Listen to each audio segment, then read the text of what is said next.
So hello students, welcome back to VMC medical and आज हम सीखने जा रहे हैं एक बहुत ही इंटरेस्टिंग टॉपिक। क्या आपको पीछे ये बढ़िया सा डायग्राम दिख रहा है? ये पूरा का पूरा फैक्ट्री वाला सिस्टम दिख रहा है आपको? तो क्या आप में से कोई बच्चा गेस करना चाहेगा कि ये फैक्ट्री है क्या? कोई भी आप में से कोई भी जो भी इस वीडियो को देख रहा है, क्या आप गेस करना चाहेंगे बेटा कि ये फैक्ट्री एक्चुअली में क्या है? यस, मतलब मुझे ऐसा वाइब आ गई कि आप में से कुछ बच्चों ने बहुत ठीक गेस किया है। ये है आपके अंदर पाए जाने वाला सबसे छोटा कण यानी कि सेल। ये सेल के इंटरनल स्ट्रक्चर है और जैसे कि आप जानते हैं सेल एक ऐसी कोशिका है या फिर कोशिका नहीं, एक ऐसी यूनिट है जिससे आपका पूरा शरीर बना है। यानी कि सेल से जुड़कर टिश्यू, टिश्यू से ऑर्गन, ऑर्गन से पूरा ऑर्गन सिस्टम और उसके बाद पूरा ऑर्गेनिज्म, राइट। सो अगर मैं बात करूं इस पूरी फैक्ट्री की तो ये फैक्ट्री है सेल। एंड हमें पता है cell is basic structural and functional unit of life. Yes or no? Yes or no? Unit of life.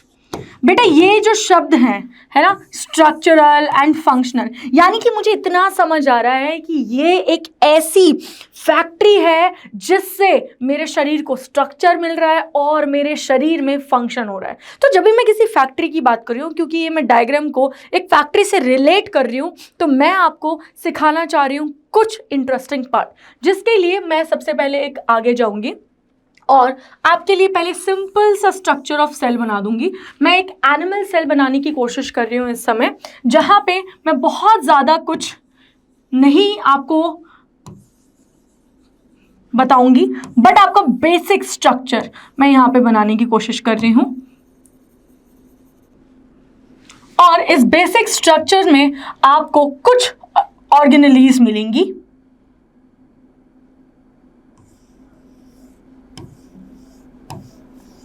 इस तरीके से, और फिर यहाँ पे कुछ चीज़ें चिपकी होती हैं, आपको भी पता है, राइबोसोम्स जिनको हम बोलते हैं। और उसके बाद इस तरीके से आपको माइटोकॉन्ड्रिया भी देखने को मिलता है और आपको देखने को मिलता है कुछ राइबोसोम्स जो बीच में इधर उधर साइटोप्लाज्म में पड़े होते हैं। और अब हम थोड़ी सी लेबलिंग करेंगे इसकी, ठीक है। इसके अलावा आपको बाकी चीज़ें भी मिलती हैं, जैसे लाइसोसोम्स मिलते हैं, लाइसोसोम्स स्ट्रक्चर्स मिलते हैं। तो मैं लेबलिंग करती हूँ। सबसे पहले जो एनिमल सेल में मुझे मिल रहा है वो है सेल मेम्ब्रेन। क्या मिल रहा है बच्चों? Cell membrane. ये एक ऐसी मेम्ब्रेन है जो कि सेलेक्टिवली परमिएबल है, यानी कि ये सिलेक्शन करके चीज़ों का आदान प्रदान करती है। यानी कि ये चूज करेगी, अच्छा तू ज़रूरी है मेरे सेल के लिए तो तू अंदर आ जा, और अच्छा वेस्ट हो गया तो वेस्ट को बाहर भेज दो, या किसी चीज़ को बाहर जाना है तो बाहर। तो आदान प्रदान के लिए गेट कौन सा? Cell membrane. Okay, so selectively permeable होती है ये, सेलेक्टिवली परमिएबल।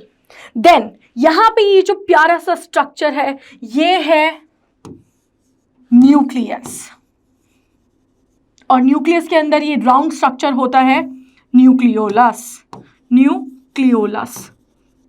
उसके बाद आप ये आड़ा ताड़ा नेटवर्क देख रहे होंगे, ये नेटवर्क है एंडोप्लाज्मिक रेटिकुलम, एंडोप्लाज्मिक रेटिकुलम। क्योंकि हम एक रिवीजन क्लास में हैं और मैं बहुत ज़्यादा डिटेल में नहीं जाऊंगी, आप लोग ऑलरेडी पढ़ चुके हो सेल का स्ट्रक्चर। मैं सिर्फ आपको रिलेट करके दिखाने वाली हूँ कि कैसे एक सेल एक फैक्ट्री की तरह काम करता है, कैसे एक सेल का स्ट्रक्चर एक फैक्ट्री से आप रिलेट कर सकते हो। उसके बाद आप यहाँ पे देख रहे होंगे एक और आड़ा टेढ़ा सा स्ट्रक्चर जिनको हम गोल्गी अपैरेटस कहते हैं, गोल्गी अपैरेटस, जिसे प्लांट्स में हम डिक्टियोसोम्स भी कहते हैं। उसके अलावा फिर आप देखेंगे ये ब्लू कलर के स्ट्रक्चर जो सिर्फ साइटोप्लाज्म में नहीं बल्कि एंडोप्लाज्मिक रेटिकुलम के भी ऊपर चिपके हुए हैं, और इन स्ट्रक्चर्स को हम नाम दे सकते हैं राइबोसोम्स। क्या दे सकते हैं? राइबोसोम्स। बेटा फिर आप एक स्ट्रक्चर, सॉसेज जैसा स्ट्रक्चर आप देख रहे हैं जो कि डबल मेम्ब्रेन स्ट्रक्चर है, जिसका नाम है माइटोकॉन्ड्रिया, माइटोकॉन्ड्रिया।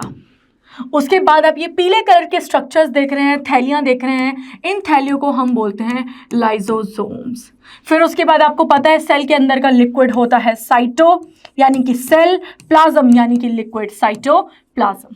सो ये कुछ चीज़ें हैं जो मुझे आपको बताना था कि मतलब मैंने एक ओवरऑल सा पिक्चर बना दिया है सेल का कि ये सेल कुछ इस तरीके से दिखता है। कैसे मैं इसे रिलेट करूं, वापस चलें इस स्लाइड पे आ जाओ, कैसे मैं इसे रिलेट करूं। तो सबसे पहले फॉर एग्जांपल मैं जब ये कह रही हूँ कि किसी चीज़ की एंट्री होनी है या एग्जिट होनी है तो मेरे पास सेल मेम्ब्रेन है। सो फॉर एग्जांपल मेरे अंदर बनने हैं प्रोटीन्स, मैं प्रोटीन बनने की बात कर रही हूँ क्योंकि मेरे शरीर में हर चीज़ यानी कि हार्मोन्स, एंजाइम्स, ज़्यादातर चीज़ें मेरे अंदर जो बन रही हैं वो प्रोटीन से बनी होती है। तो मैं प्रोटीन का एग्जांपल लेकर आपको समझाना चाहती हूँ। बेटा प्रोटीन एक फैक्ट्री में बन रहा है, सपोज करो एक फैक्ट्री है जहाँ पे प्रोटीन बन रहा है। तो प्रोटीन बनाने का रॉ मटेरियल जो भी होगा वो चाहिए होगा आपको, है ना। और वो रॉ मटेरियल प्रोटीन बनाने की यूनिट्स कहाँ पे है, तो सबसे पहले जैसे कि अगर आपको याद आ रहा है तो प्रोटीन कौन बनाता है, प्रोटीन बनाता है राइबोसोम। और प्रोटीन कहाँ पर बन सकता है या फिर कोई ऐसी जगह जहाँ पे बहुत सारा प्रोटीन बन रहा है, तो आप कह सकते हो क्योंकि प्रोटीन बनाने की मशीन यानी मैं एक मशीन को लूं, एक फैक्ट्री है, फैक्ट्री में मशीन इज राइबोसोम, है ना, जिससे वो प्रोटीन की कॉपीज निकल सकती हैं। वो मशीन कहां पर है, वो मशीन कहां पर अवेलेबल है, या तो वो मशीन आपको कमरे में मिलेगी या फिर आप देख सकते हो यहां पर सेल मेम्ब्रेन देख रहे हो, ठीक है। सेल मेम्ब्रेन से आप क्या देख रहे हो कि यहां से चीजों को अंदर जाना है और यहां से चीजों को बाहर भी जा रहे हैं, इधर देखो बाहर जा रही है। बट मैं क्योंकि प्रोटीन की बात कर रही हूं तो मैं बात करूंगी कि जो प्रोटीन है उसकी जो मशीन है वो आपको सेल की साइटोप्लाज्म में भी मिल सकती है और एक पर्टिकुलर यूनिट पे चिपकी हुई मिल सकती है जिसे हम एंडोप्लाज्मिक रेटिकुलम कहते हैं। एंडोप्लाज्मिक रेटिकुलम कहते हैं। आ जाओ इधर, मैं क्या समझा रही हूं आपको, यहां देखो, ये जो प्रोटीन बनाने की फैक्ट्री है ये है राइबोसोम। ये राइबोसोम कहां मिल रहा है आपको, यहां पे मिल रहा है साइटोप्लाज्म में, और कहां मिल रहा है, चिपका हुआ ईआर पे चिपका हुआ है, एंडोप्लाज्मिक रेटिकुलम। यानी ईआर एक ऐसी कन्वेयर बेल्ट है जो इस प्रोटीन को धड़ाधड़ बनाने में मदद कर रही है। क्यों, क्योंकि राइबोसोम उसके ऊपर चिपका है तो कहीं ना कहीं वो राइबोसोम प्रोटीन बना रहा है और हम कह सकते हैं कि ईआर यानी कि एंडोप्लाज्मिक रेटिकुलम वो प्रोटीन बना रही है। प्रोटीन आया, अब ये प्रोटीन कह रहा है कि यार मेरी पैकेजिंग तो कर दो, मुझे आप धड़ाधड़ बना रहे हो, मुझे कहाँ जाना है, मुझे किसके पास जाना है, मुझे क्या फंक्शन करना है, मुझे कैसे पता। तो ये जो सिस्टम है, एक सिस्टम होता है एंडोमेम्ब्रेन सिस्टम जिसमें आपका endoplasmic reticulum, Golgi bodies, lysosome और वैक्यूल्स, 4 ऑर्गेनल साथ में काम करते हैं टीम की तरह। तो मैं वही आपको कन्वे करना चाह रही हूं। फॉर एग्जांपल राइबोसोम्स ने प्रोटीन बनाया एंडोप्लाज्मिक रेटिकुलम के ऊपर चिपक कर। अब ये प्रोटीन्स जो है फॉर एग्जांपल बाहर निकलने की कोशिश कर रहे हैं और बाहर निकलकर ये प्रोटीन जा रहे हैं कहाँ पे, गोल्गी बॉडीज में। कहाँ जा रहे हैं ये, गोल्गी बॉडीज, यहाँ दिख रहा है, ये जा रहे हैं गोल्गी बॉडीज में। ये जब गोल्गी बॉडीज में जा रहे हैं तो गोल्गी बॉडी क्या करती है, जरा देखेंगे, गोल्गी बॉडी करती है पैकेजिंग। क्या करती है, पैकेजिंग प्लांट। तो ये दिख रहा है, ये जो पैकेजिंग हो रही है और ये क्या है, ये मान लो प्रोटीन है, कन्वेयर बेल्ट पे प्रोटीन आ गया।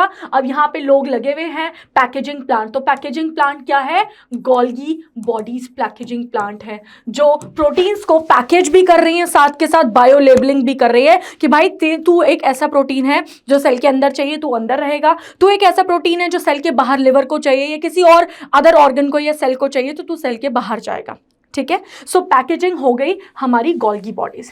उसके बाद अगर आप देख रहे हो कि ये सारी फंक्शनैलिटी कौन देख रहा है, मुझे पता है कि यार प्रोटीन बनना है या कुछ और बनना है, तो कौन देख रहा है, कोई तो ऐसा सेंट्रल हब होगा जो इसको कंट्रोल कर रहा होगा। तो कंट्रोलिंग यूनिट यहाँ पे दिख रहा है आपको, यहाँ पे दिख रहा है, जहाँ पे ये कंट्रोलिंग यूनिट अपनी कोडिंग करती है। जैसे कंप्यूटर में कोडिंग होती है ना, कोड डालते हैं और रिजल्ट निकलता है कि ये निकलना है, तो कंप्यूटर ने यानी कि कंप्यूटर मास्टर माइंड कौन है आपके सेल का, न्यूक्लियस, और उसने कोडिंग किसमें कर रखी है कि क्या काम होना है, डीएनए। ये देख रहे हो कंप्यूटर स्क्रीन पे आपको डीएनए दिख रहा है, ये देखो ध्यान से, कंप्यूटर स्क्रीन पे यहाँ पे डीएनए दिखा रखा है। सो इस डीएनए का मतलब क्या है कि जो कोडिंग हो रही है वो डीएनए के अंदर हो रही है। ये डीएनए डिसाइड करेगा क्या बनना है, कौन सा प्रोटीन कौन से कलर देगा, क्या जो भी है। उसके बाद आप देख रहे हो कुछ एलिमेंट्स, न्यूट्रिएंट्स अंदर जा रहे हैं। कौन अलाउ कर रहा है? Cell membrane. तो सेल मेम्ब्रेन एक तरीके से गेट कीपर है, या आप मान सकते हो एक ऐसा गेट है जो सिर्फ उन चीजों के लिए खुलता है जब जरूरत होती है। तो यहां से ही चीजें अंदर जा रही है और आप देखेंगे यहीं से ये चीजें बाहर जा रही हैं। प्रोटीन को जिनको अंदर रहना है वो अंदर रह जाएंगे, कुछ प्रोटीन जिनको सेल के बाहर जाना है वो यहां से एग्जिट कर जाएंगे। उसके बाद आती है बात मेटाबॉलिक वेस्ट की। देखो, मैं मेटाबॉलिक वेस्ट से ज़्यादा इंपॉर्टेंट बात करना चाहती हूँ कि ये जो वेस्ट है, फॉर एग्जांपल सेल ने अंदर खाना खाया, कुछ खाना अंदर आया, उसके बाद वेस्ट निकलना है, तो वो वेस्ट कौन निकाल रहा है? हमारे पास एक ऐसा ऑर्गेनल है लाइसोसोम। तो लाइसोसोम एक ऐसा ऑर्गेनल है जो इस बात का भी ध्यान रखता है कि अगर किसी सेल में कोई डैमेज आ गया तो वो अपने अंदर एक ऐसे एंजाइम रखता है कि उस एंजाइम की मदद से वो उस इंजर्ड पार्ट को पूरा का पूरा खराब, आप मान लो फॉर एग्जांपल एक कन्वेयर बेल्ट या फिर एक फैक्ट्री की यूनिट खराब हो गई, पूरी फैक्ट्री सही चल रही है बट एक टेबल चेयर या कुछ भी एक ऐसी चीज जो है, मशीन जो है वो खराब हो गई, तो क्या होगा?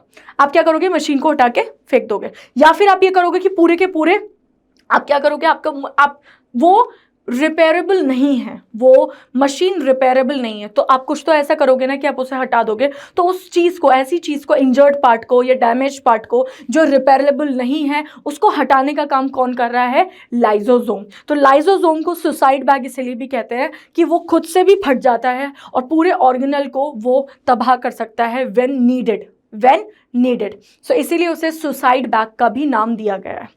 फिर मैं बात करना चाहूँगी, ये पूरी के पूरे काम के लिए हमें क्या चाहिए? हमें बेसिकली क्या लग रहा है? हमें पूरे काम के लिए चाहिए एनर्जी जनरेटर। तो एनर्जी जनरेटर कौन होता है? माइटोकॉन्ड्रिया।